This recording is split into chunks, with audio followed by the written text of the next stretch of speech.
Hello, everyone. This is Richard again. It is Monday, and I every day I think about what would be the most interesting thing to talk about. And as I was going through my Facebook feed, I saw an article from someone that I know and have worked with over the past years, Dr. John Gartner. He is the founder of Duty to Warn, the group of psychologists and psychiatrists who have bucked the traditional wisdom that is inherent within the Goldwater rule, which says that unless you have personally diagnosed a patient as your patient, that you can't go public with that. In other words, you can't do it. You can't psychoanalyze presidential candidates or presidents or any public figure or anybody unless you have had that person essentially on your couch. John Gartner was so concerned about Donald Trump's narcissistic personality disorder, which was pretty much the uniform belief of all people who had studied Donald Trump even before the election, that he said, screw that. He said, yes, we understand there's a Goldwater rule, but I'm going to take that chance. And the people who are with me on this are going to take that chance, which ultimately included Dr. Bandy Lee, who wrote the book, The Dangerous Case of Donald Trump. And we're going to go out and we're going to warn the American people that this man that they are about to elect president and then have just elected president is incredibly dangerous, right? So John Gartner has not been shy about that. And all sorts of people, including George Conway and Lawrence O'Donnell on MSNBC, have been talking a lot about the dangerous case of Donald Trump. What is the practical effect of this man's extreme narcissistic personality disorder? Now, I'm a lawyer. I'm not a doctor. I'm not a psychologist. I'm not a psychiatrist.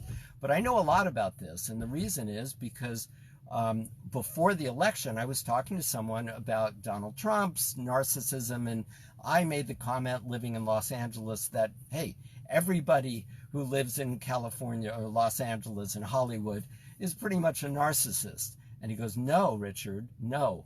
This is a serious psychological or psychiatric disorder. It's in all the diagnostic material where people actually diagnose and look to treat people, and it's serious, it's progressive, meaning it's going to get worse, and it is incurable, and it's super, super dangerous. And I said, wow, this is fascinating.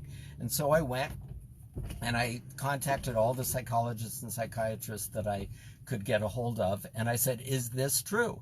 And they all said exactly the same thing, They said, yes, this is a serious, progressive, incurable psychiatric disorder. And I then wrote a piece which went completely, and it is, Julie, it is untreatable, which went completely viral at the beginning of December, so a little less than, right around a month after the election, and it was entitled, Is Donald Trump Mentally Ill? And the article could have been one word, which would have been yes. But what I did is I went into great detail to outline all of the things that we needed to be aware of to hopefully have the Electoral College choose another Republican. And that's where Hamilton electors came in, because everyone with Hamilton electors understood the science, the medical science about this man. And virtually every single thing that has been done by this man from the time he started running and certainly the time he's become president or the occupant in the Oval Office has been consistent right out of the playbook of what I talked about with respect to the conditions and the diagnosis of someone with narcissistic personality disorder. So fast forward, we've just seen this unhinged, malignant narcissist do things that no other president would consider doing, including the commutation of the sentence of Roger Stone that we talked about a little bit on Friday. So I was happy to see that John Gartner was talking more and becoming more and more outspoken. He's always been outspoken.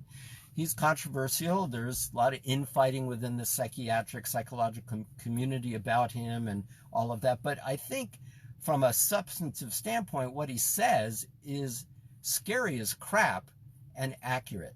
So I want to read something from an alternate article that came out today, which puts forth the following, I think, critical conversation that we need to have as a country, which is, if Donald Trump is in fact this dangerous while he is still president, first of all, is there anything we can do to stop him? There is the 25th Amendment. That's not going to happen unless and until the day after the election on November 4th, where he no longer has the kind of clout and power that he has over Mike Pence, the cabinet, and the United States Congress, who would enforce and trigger the 25th Amendment. We can talk about that if you'd like. And any comments, I'm watching the comments right now and happy to respond. But he's dangerous right now, and according to John Gartner, he is purposely stoking the fires of the coronavirus. And because of the unthoughtful acceptance by so many people about what he's doing, and them refusing to wear masks and, wanting there to be an opening, it's pretty interesting that these red states of Florida and Texas and Arizona are suffering so desperately. Now, so I want your opinion on this analysis by Dr. John Gartner, and this is, I'm just going to read straight from Alternate. He goes, because of his extreme malignant narcissism, Donald Trump can and should be compared to leaders such as Adolf Hitler. Okay? At this point, the country is really at the end game with Trump. We are getting closer and closer to the bunker moment. Donald Trump is not just incompetent. He's not just delusional. He is not just narcissistic and doesn't care about others. Donald Trump's behavior with the coronavirus pandemic is intentional. I want your opinion on this. He is malevolent. This is John Gartner's words, he is a first-degree mass murderer. This is a plan. Now, that's pretty strong stuff. Julie saying he's using COVID as a biological weapon against us. Well, we don't think about it that way, but then John goes on and he addresses this exactly. He goes, I am a great believer in the principle of Occam's razor. You know what that is, right? I am also. I think Occam's razor is really one of the most interesting theories and very practically important. And Dr. Gartner continues, the simplest explanation is usually the right one. Trump disbanded the pandemic task force first. Trump said that the virus was not coming to America, was not going to come to America. Remember that? Then he chose not to do more testing. He chose to not use the Defense Production Act to make more needed medical supplies and equipment. So I guess in a way, there's really, just looking at what John Gartner said right there, there's only two ways to look at it. He's either intentionally doing what he's doing, or he's tremendously incompetent. Right? Both of those should trigger the 25th Amendment. But let's keep going. So that's like 4 situations that he did which show the opposite of good leadership. And Angela Merkel and other leaders, real leaders around the world, are aghast in horror at this. But let's continue. Trump has admitted to trying to slow down the testing for the coronavirus. Okay? Trump has undermined the governor's efforts to protect the public from the virus. Remember that? And it's still going on. Trump even went so far as to encourage AstroTurf protests to intimidate Democratic governors into reopening for the economy. Trump has said that he is against people wearing masks, which is the simplest, cheapest, and most efficient way to keep us from spreading the virus. Trump is trying, he is using it as a weapon. He might be killing his own supporters, the old, the weak, and those living in red states. Yes. Trump is trying to open the floodgates. He's hosting mass gatherings of people at his rallies and other events. He's doing everything he can to enable the virus. Donald Trump, the president of the United States, is going to be the most successful bioterrorist in human history. And this is John Gartner in this article. Let me repeat myself so there is no confusion. Donald Trump is the most successful bioterrorist in human history. This is not an accident. And so it's pretty amazing. I mean, do you think this is true? I'd like to hear from you. Please give me some comments. Do you think John Gartner has gone off the reservation, or is this a warning that we need to act on? And we do have some tools to act on, primarily the 25th Amendment. Another is he can be impeached again, and if the Senate would go along, he could be removed through impeachment, which in some ways is easier. Julie is saying, I think he literally doesn't care anymore. I think he knows he's going down and will take as many as he can with him, which is exactly what John Gartner is saying that Hitler did in that bunker moment. So let's continue, right? This is so interesting. I rarely read things, but I think I can't possibly say it with the specificity and the credibility that John has. Trump's behavior is a function of the psychology of a malignant narcissist. If you look at the history of malignant narcissists, whether it's Hitler, Stalin, Mao, Pol Pot, or Saddam Hussein, there is something they all have in common. They all kill massive numbers of their own people, right? Well, but it can't happen in the United States. Well, according to John Gartner, not so true. And he goes, consider the example of Adolf Hitler. At a certain point, everybody knew, including his generals, that Germany had lost the war. But Hitler fought on, and hundreds of thousands of more Germans died. Hitler knew the war was lost and that he would end up committing suicide to avoid capture, trial, and execution. But he issued an order that's called the Narrow Decree. I didn't know about this. Albert Speer, Hitler's Minister of Armaments and War Production, was supposed to destroy every German factory, every German farm, every German bridge, every German power plant, rail line, dam, utility, dock, mine, everything that could allow the German people to survive. Speer pointed out to Hitler and said, quote, the German people won't survive if you basically bomb our own people down to the Stone Age. Hitler supposedly responds with, we don't need to worry about their survival because all the good Germans are already dead. Might I remind you that Donald Trump's real name is Drumpf and that his father was a Nazi? Okay. In other words, you make me great or I will murder you. This is John Gartner talking about what Hitler was saying. That is the guiding proposition, according to John Gartner, for a malignant narcissist.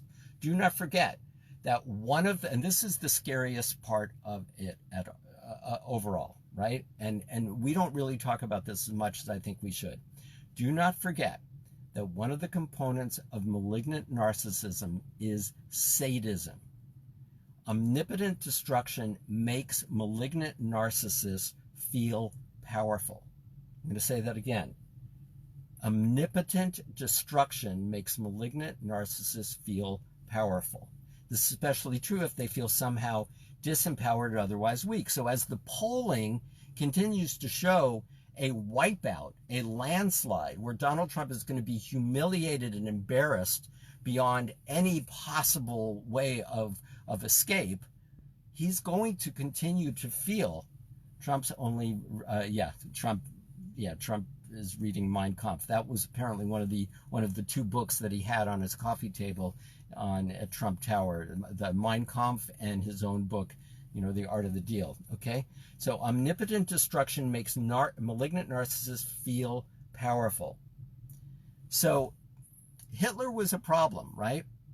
Well, let's go back to 1945 when Hitler was cornered, feeling powerless, feeling trapped. He didn't have a whole lot of weapons to cause massive amounts of damage, more than the conventional weapons and some airplanes and some conventional bombs, etc., right? But Donald Trump has thousands, literally thousands of nuclear warheads and biological weapons, in addition to the coronavirus, if you believe that that is a bioterrorism tool.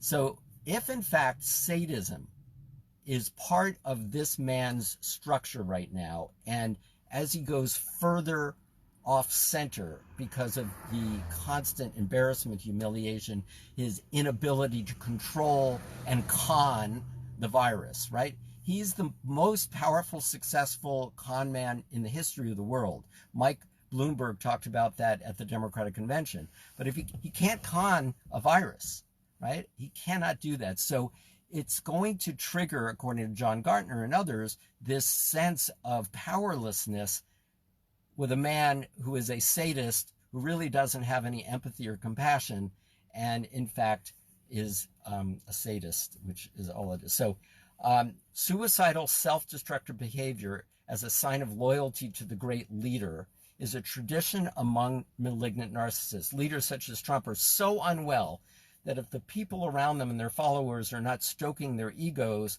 then a Trump-type person will turn their rage inward. To the extent that they are not feeling great enough about themselves, they need someone to punish. So who can be punished, right? It's the people who are opposing him, the governors, the mayors who are trying to open things up and ruin things, including opening up schools like Betsy DeVos was talking about. One of the ways that a Trump or Hitler type leader does that is to try to make people show loyalty. Think of Jim Jones, right? By doing things where they knowingly harm themselves. The idea that one would lead your own followers to their deaths is not unusual in the broader context of history. This is how malignant narcissists work. But as Americans, we cannot wrap our minds around such things. Of course, the American news media is also unable to accept such a reality, that there are leaders who would actually hurt their own followers and others, right? I mean, I think this conversation came up in the 9/11 truth movement, right, where the media threw out the possibility that there was anyone within the United States government who could have sanctioned in any way, shape, or form the killing of 3,000 people. But then he continues. He goes, in that way, Trump's use of the coronavirus is almost like a vampire who turns people into monsters who then kill and attack other people. I can't believe we're talking about this, right? And I'm a very rational person. But having studied narcissistic personality disorder and having written that article, Is Donald Trump Mentally Ill? And knowing John Gartner and knowing that he may be a bit of a showboat, but he's also spot on in these diagnoses, I'm going to continue to read this, right? Trump is actually making his followers into bioweapons. There is a narrative that Donald Trump is crazy, delusional, selfish, and cognitively disabled, right? I think that's true. He goes, of course, that is true. But Donald Trump is not so stupid that he does not know the consequences of not wearing masks at a large gathering of people, right? Look at what happened in Tulsa. Look what happened in South Dakota, right? Trump knows what the effect of that will be. Trump has been briefed repeatedly about how not wearing masks will lead to mass death. He knows that. Trump has consciousness of guilt. He understands the cause and effect relationship between his behavior and all the people who are dying in this country from the coronavirus pandemic. It's very hard, John Gartner continues, for relatively normal and mentally healthy people to truly understand how Donald Trump's mind works, to empathize with his thought process, because it's hard to empathize with someone who truly does not care if he is killing massive numbers of children. Such an outcome does not upset Donald Trump. Have we seen him be upset? Remember when Barack Obama died after, I believe it was the shooting at Sandy Hook, where the killed children were slaughtered? Have we seen any of that reaction from Donald Trump? No, of course we've not. Such an outcome does not upset Donald Trump. He is more, and this is a great comment, he is more upset by some idle comment made on Fox News, right? The deaths of children and other people do not have any emotional meaning for him. So let's just read a little bit more, and happy to have any comments. And I'd love to know, would you like me to get John Gartner on? I can get him on and we can do a special interview with him, because I think we have to be talking about this way more than an occasional bit on Joy Reid or on Lawrence O'Donnell or in a fringe outlet like Alternet. It's also very hard for most people to understand how there's a sinister way in which harming, degrading, destroying, and yes, even killing large numbers of people actually excites, and this is sick crap, man, actually excites and arouses Donald Trump. It all makes him feel powerful, right? We talk about, Jeffrey Epstein, right? How could anyone be a pedophile? How could they get excited by doing that? We won't even go into the visual, trying to summon up the visuals of that. It's so horrible. But we know that there are people who get excited by doing things that are morally reprehensible. We know that. That is a psychological thing, right? Thank you, Ronnie. Absolutely. It makes him feel powerful. That excitement and arousal and empowerment is an antidote. And this is the key point of narcissistic personality disorder. Donald Trump always uses words like strong and tough and all of that, right? But the truth is he's compensating and he's always projecting, right? Any flaw that he sees in anyone else is really one he sees in himself. But he's compensating. What I learned about narcissistic personality disorder is that people who are afflicted by that, and it's really a sad thing, people who are afflicted by that, hold on, what is this? Yes, I am a psychiatrist who has been studying malignant narcissism since the 1980s. Hi, Michelle. Bring him on. Thank you. So I'm going to say a few things. And the truth is, Donald Trump is one of the most insecure human beings on the planet. Anyone with a severe case of narcissistic personality disorder is that way. And that's why they do what they do. They feed off of others' approval because they have no approval of themselves. They think they are crap, worthless, meaningless, empty. They have no self-esteem, right?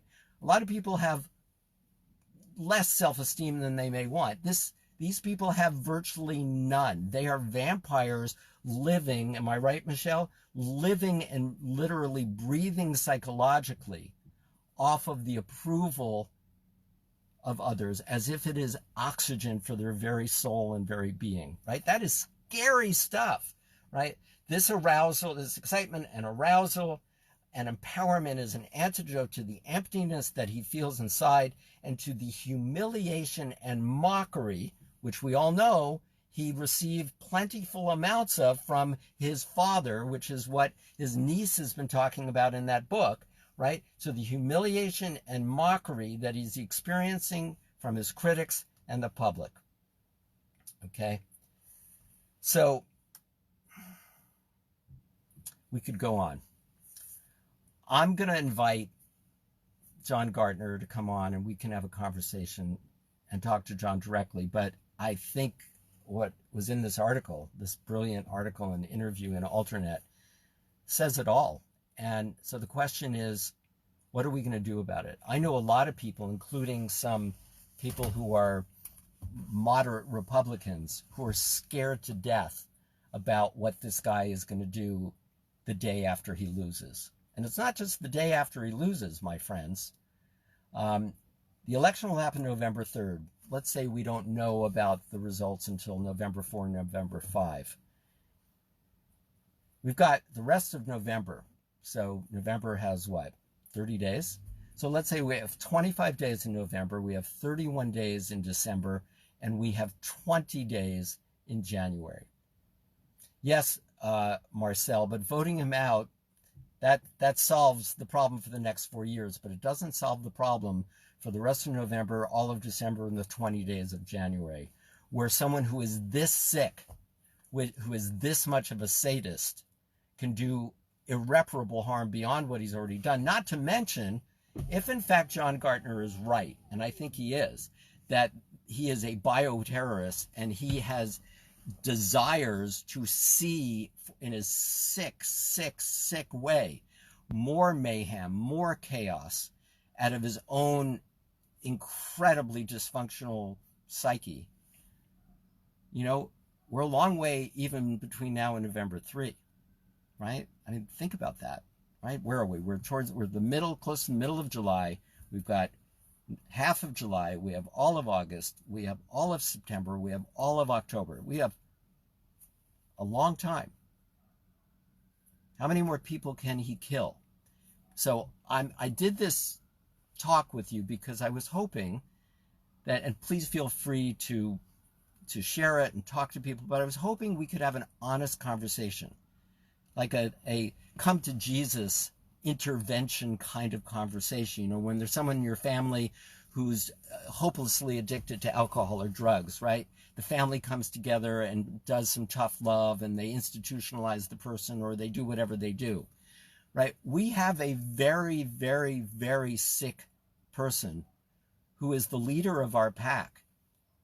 And if you look at, I mean, for example, we can't even travel to Europe. I have friends in Europe. They can't come here. We have not made America great.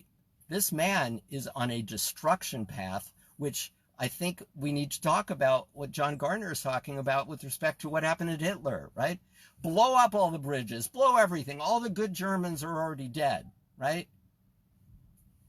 If Donald Trump is politically dead, that pretty much is the full list of all of the good Americans in Donald Trump's sick frickin' mind. Yes, Donnell, intervention. My fear is between November and January, he will do a scorched earth policy. Yeah, even more than he's already doing right now.